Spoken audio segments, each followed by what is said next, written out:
Good evening. Welcome to Choices Podcast. You can find us at choicespodcastofficial.com. That's our website. Or you can find us on Facebook, Choices Podcast Official, the group. If you have a question tonight, you can write it in the comments section, send it on. We've been getting a lot of questions lately. We're growing fast as a weed. And yes, we've got like 1,400 streaming sites that we're on now. We're having a good time. We're trying to make a difference. We don't care if one person listens to the show, watches the show. We want to make a difference in that person's life, including myself. I feel like we're on group therapy on steroids because I learn something every week. How about you, Carcass John? Absolutely. I think that the best way to learn is to teach, and that's what we're doing. We're trying to teach, but in the process, we learn something. Oh, man, you learn something every day. That's what my old partner, Fred Louder, always said. The day that I stop learning is the day I die. Well, I ain't ready to die yet, so I ain't ready to die yet either. been there, done that. Not doing it until I'm ready. Hey, so if you like, go onto our website on Choices Podcast Official and subscribe. We would love that. That helps us grow.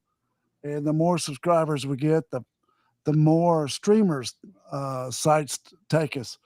Anyways, tonight's show is What is the Truth? And Carcass asked me, he goes, dude, hadn't we already done a show like that? No, we've done shows like this. But this is about the truth, dude. Telling the truth will set you free.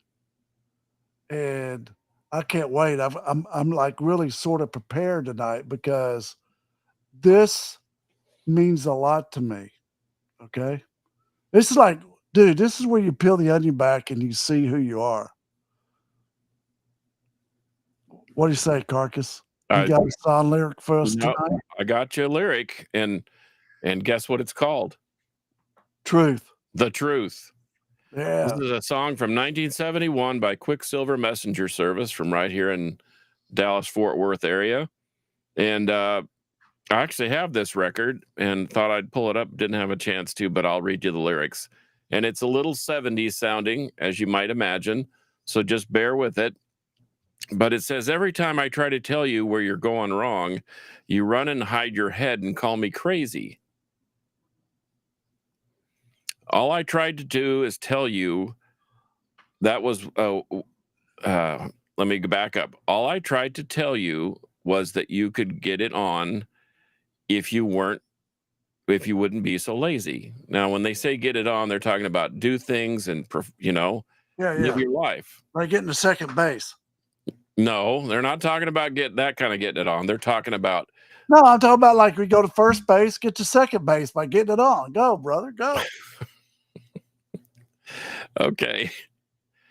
What can we do? I tried to tell you everything is true. I'm trying to tell you I've tried everything I know to tell you the truth. I want to tell you the truth. I wouldn't ever lie to you.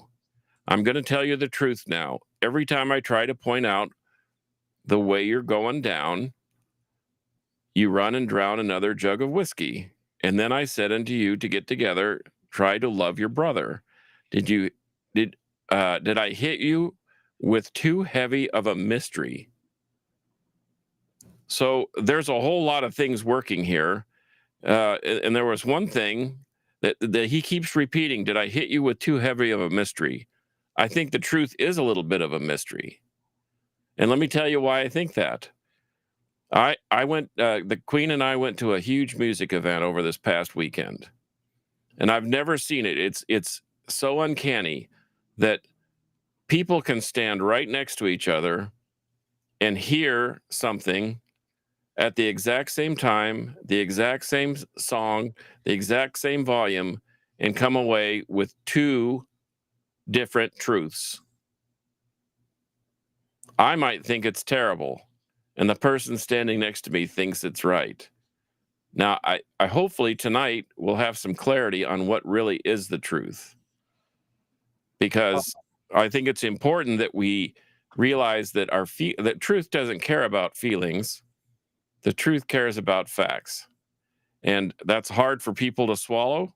And we're not here to be mean. We're here to try and figure out how do we find that truth. That's pretty interesting. Yeah. So I saw it with my own eyes, and I saw it several times. And then my friends would turn to me and say, "What'd you think of that?" And I said, "I thought it was terrible." And they're like, "How can you say that?" I said, "Because what I heard didn't appeal to me. It wasn't it. It wasn't my Yeah, it wasn't my cup of tea. The singer was pitchy. The band was off. They were too loud. Their sound was thin. I didn't like it. And yet they're standing right next to me thinking it's the greatest musical thing that they've ever seen or heard. So the subject hits pretty hard and pretty close to home, because where is the truth? Carcass, listen to this. Okay. So when I was at Tech undergrad, we got extra credit or whatever if we participated in lab experiments, right? So I was in this classroom of like 30 people, and we were all participants in this lab, this experiment. And so we had to put headphones on, just like what I have on right now. And when you heard the beep, they said, okay, whenever you hear the beep, raise your hand, right? So I hear a beep and I raise my hand, and the guy in front of me wouldn't raise a hand. Next thing you know, people are raising their hands and I wasn't raising my hand, right? And so I didn't hear the beep, and I raised my hand if everybody else raised their hand. So you were just falling in line. That's right. You were following the masses, not being an individual. That was the whole core of the purpose behind the experiment, was they set you up. Huh. You weren't supposed to be hearing the beeps. Or when you're hearing the beeps, the other people weren't. So they catch you in a 2020. Dude, you were raising your hand and you weren't hearing the beeps. You were peer pressured into raising your hand. Mm-hmm. Dude, I learned a lot from that experiment, because I try. Okay, listen to it. We're going to do the quote early tonight. Okay, you got it? Got it. You know, the dude who wrote "Who Moved My Cheese," Spencer Johnson. His quote is integrity is telling myself the truth, and honesty is telling the truth to other people. So not only do I want to be honest, I want to have integrity. I want to tell myself the truth, right? Because that voice up in your head, secrets kill people. Yeah. Author Brett Stallcup. I say it 10 times a week. Porno, dude, preachers in porno, women in porno. You know what I mean? All that stuff eventually comes to light. Yeah. That little black box they think is a secret kills them. Kills them. Well, the truth will set you free, as they say in the good book, or it will be your condemnation. And I always, back in, what was this? I don't know, the 80s, when people would wear those WWJD bracelets. What would Jesus do? What would Jesus do? I know it sounded corny, but think about that. Not only what would Jesus do, but if you believe, if that's your ilk and you believe in Christianity and you believe that, they know us, I'm speaking of the Heavenly Father and His Son. If they know us and they try to help us succeed, and they're watching us because they have to issue some sort of a judgment or reward at the end of all this, then how could we be hiding from them? And I always thought about that. I thought, somebody is watching us. And even in my day-to-day with with coworkers before I retired, or if I go to the store. I want to make sure that if somebody is watching me, the truth of the matter is that I'm being honest, and not some interpreted honesty like my music friends. Yeah. I always tell people, I'm sorry, but there's two types of Brett. There's the unfiltered Brett, and there's the filtered Brett. Most of the time, you're going to get the unfiltered Brett.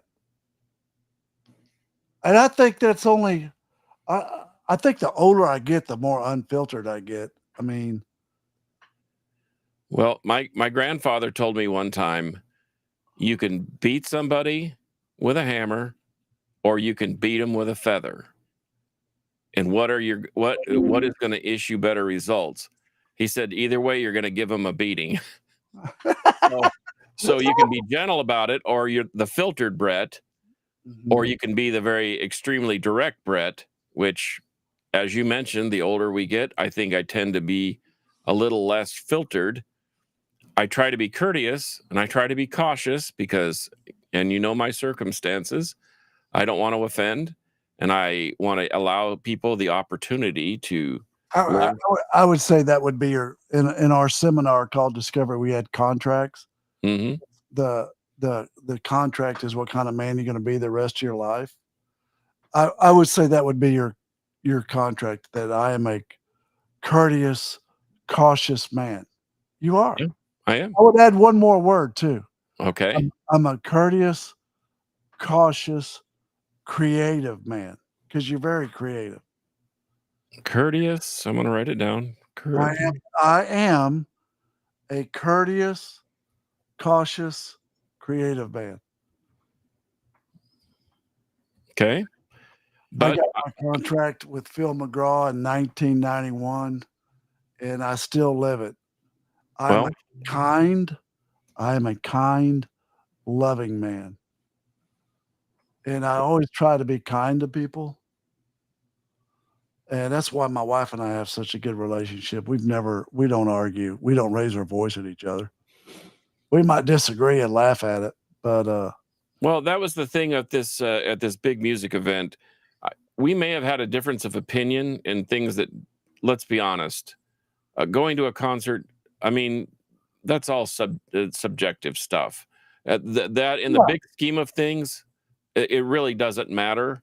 But if we respect each other enough, then we can still be friends and disagree on whether that band just sounded great or sounded terrible or sounded whatever.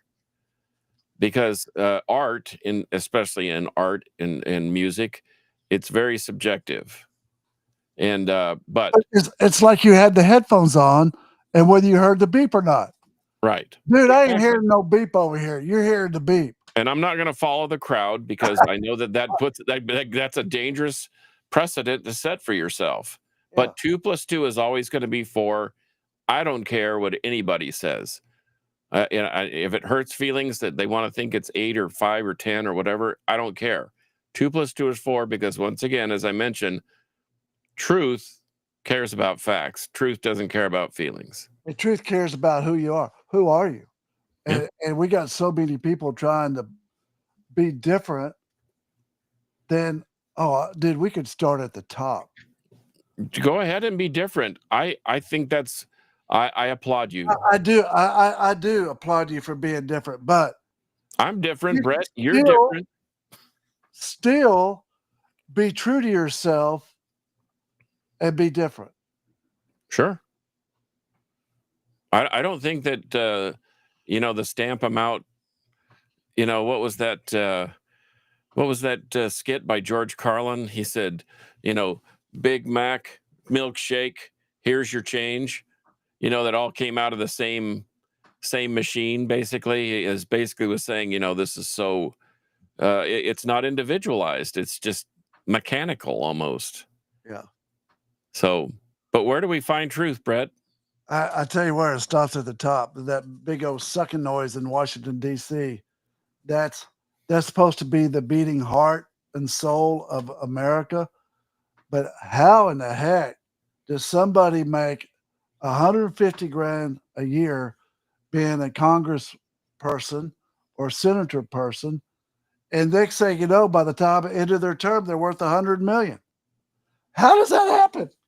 Well, I don't know that in my opinion, and here we are issuing opinions, and I don't want to get too far down off the beaten path here, but I don't think the country, that's not been the country with the heartbeat of America since Ronald Reagan. But they've been trying to destroy anything that's good that might actually happen there for that long. In fact, if you go back to the 50s, there's a book called The Naked Communist by Cleon Skousen, that basically, if you read it now, it's as if you're reading a newspaper article of today.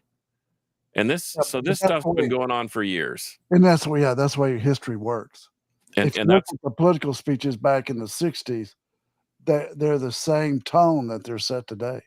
They're trying to tell you that the truth really isn't the truth, but let us give you an alternative truth. Doesn't that just make you want to throw up? It makes me as mad as a hornet. Yeah.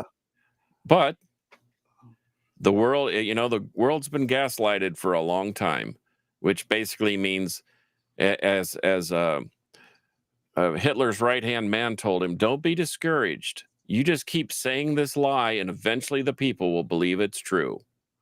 It's have you ever had someone say to you, I know what you think you see, but it's not what you see? Yeah, I've had people tell me that, and I'm a very visual person, okay? And you know that. In fact, I think I told you when I walked up to your house the first time with a blank slate, I said, I know what this house is supposed to look like when we're done landscaping it. I looked out in your backyard and I said, I know what this is supposed to look. I'm a visionary person. However, your eyes can deceive you. And all the noise can deceive you. Sometimes the voice of truth is very, very quiet. And you have to force yourself to listen to it. You know what the truth is, and it's pretty instantaneous. You know what I mean? Don't let your mind talk you into something that's not the truth. It's like I represented this dude back in 90, the Lakewood murder dude. And it's amazing. Stabbed his wife 32 times. Crazy. We go to a jury. And I go back after we're through and I said, dude, how'd you kill her? Brett, I didn't kill her. He literally. What? Yeah. He literally talked himself out of it.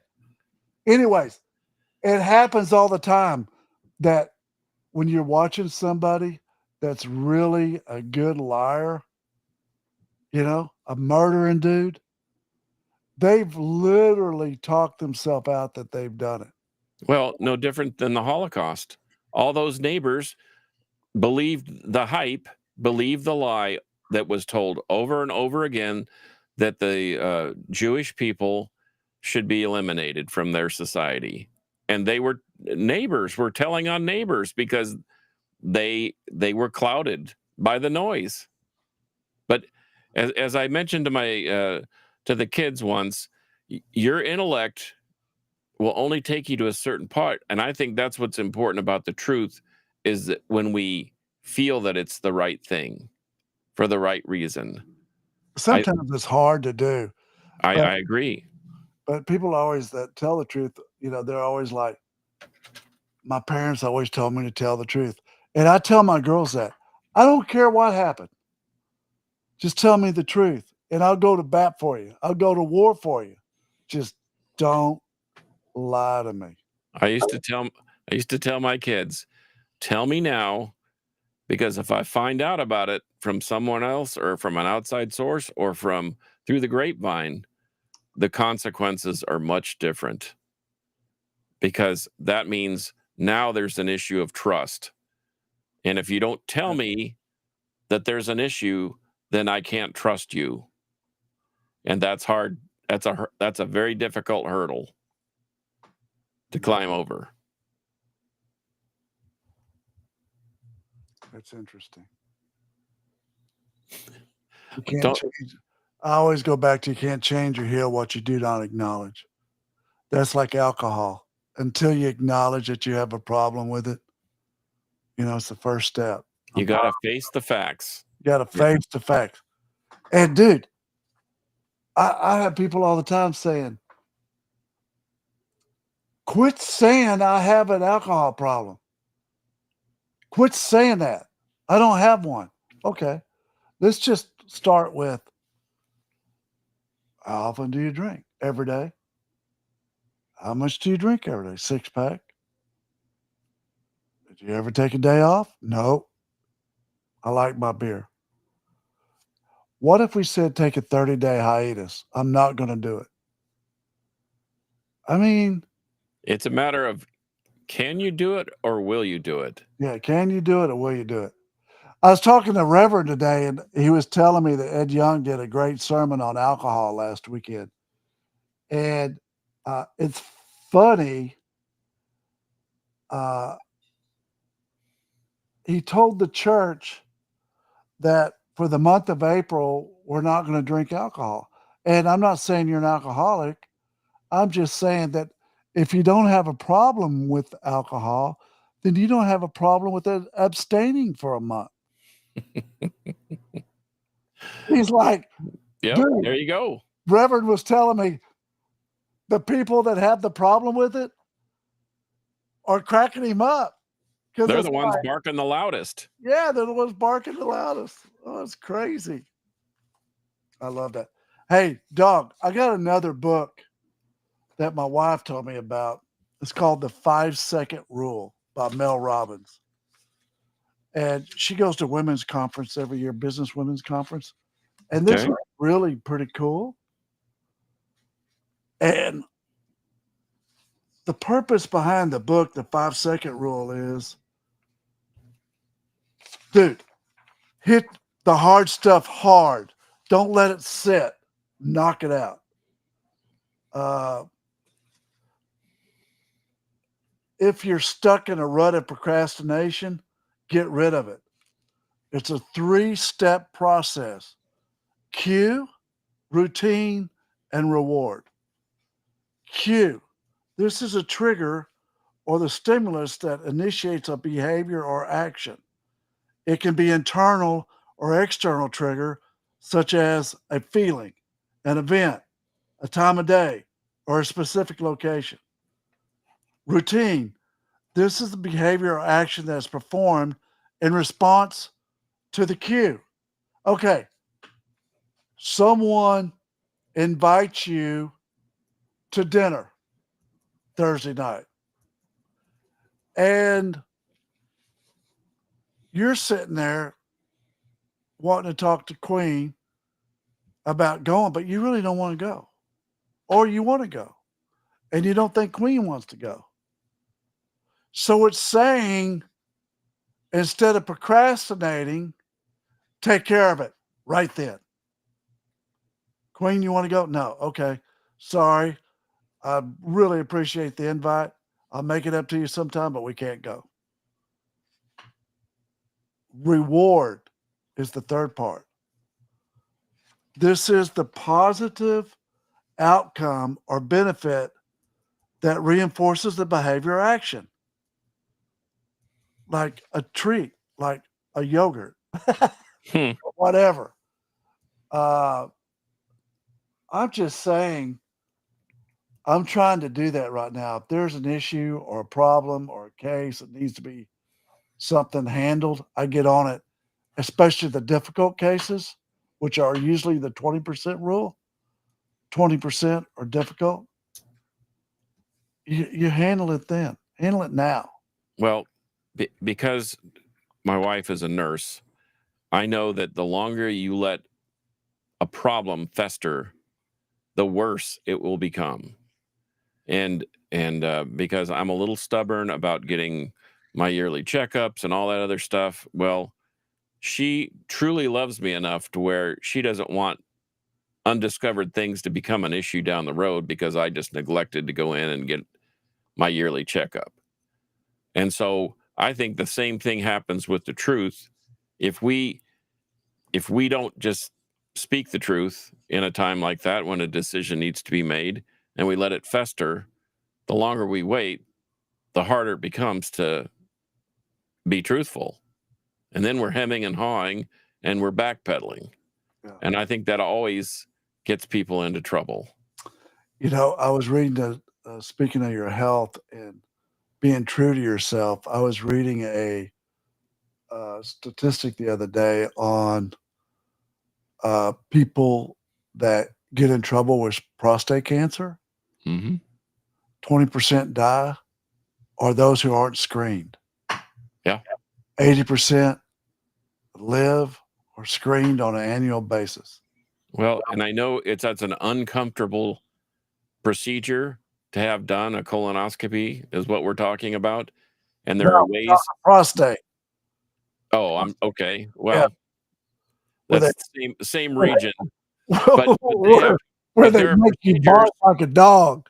There are procedures that actually, in the maintenance or the testing of it, that will help prohibit stuff like that from getting worse. Yeah. Absolutely. But you got to just face the facts. You got to be true to yourself. Yeah. That's integrity. Truth to others is honesty. It's hard to tell the truth every time, especially when you screw up. But you got to own it. You got to own it. I try to. It hurts. I got so much going on during the day. Sometimes I mess up.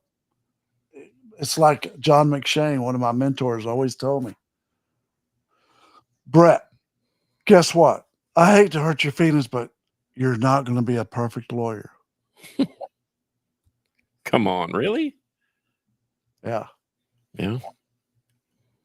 Well, go figure. Not going to be perfect. Well, so what have we discovered about the truth as we wind down our little session here? What do we know about the truth? I think a lie is a secret. A lie is what's inside of you that you're holding on to.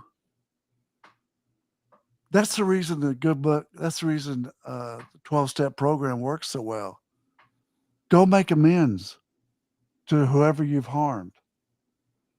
And it's like, dude, I try to do that even today. If I really see somebody like, oh, you an apology, I did this, I'll do that. That keeps me square inside, right? But it's a lie that festers up. It's that lie, you know? Well, just remember, Brett, it's like the landscape business. We can relate those two things to like a seed. The seed of the truth grows into something beautiful and bears luscious fruit. Yes. That you can share with others. Yes. But the lie grows into a noxious weed or something poisonous. Yeah. And the remove that, the more it grows, the more expensive it is. And I mean expensive in a relative way, not just monetarily. But as that thing grows, it becomes the problem just gets bigger. You're talking about the parable of the seeds. Yeah. It's so true. It is true. That's what it comes down to. The seed of truth, you got a beautiful tree. Keep the tree beautiful, keep it watered, stay unfiltered. If you're getting too brutal, work on your presentation, but don't stop. How's that? Well, like I said, you can beat them with a feather or you can beat them with a hammer, but you still have to tell the truth. Yeah, you do. Amen. All right. God bless everybody. Thanks for watching our show. Tell the truth. Tell the truth out there. Go for it. That doesn't mean you have to get to throw yourself under the bus every day. Just stay square to yourself. And learn to forgive yourself. Yeah. Just just start telling the truth. It's not that difficult. I'm not telling you to run inside the police station and say, hey, when I was 12 years old, I stole a ring from Woolco. You know what I mean? I'm saying, okay, throw it out there, forgive yourself. You're mature, move on. The journey of life. Let's get going. Push forward. There you go. Push forward. All right. God bless y'all. Y'all have a great night. Thank you very much. See you next time.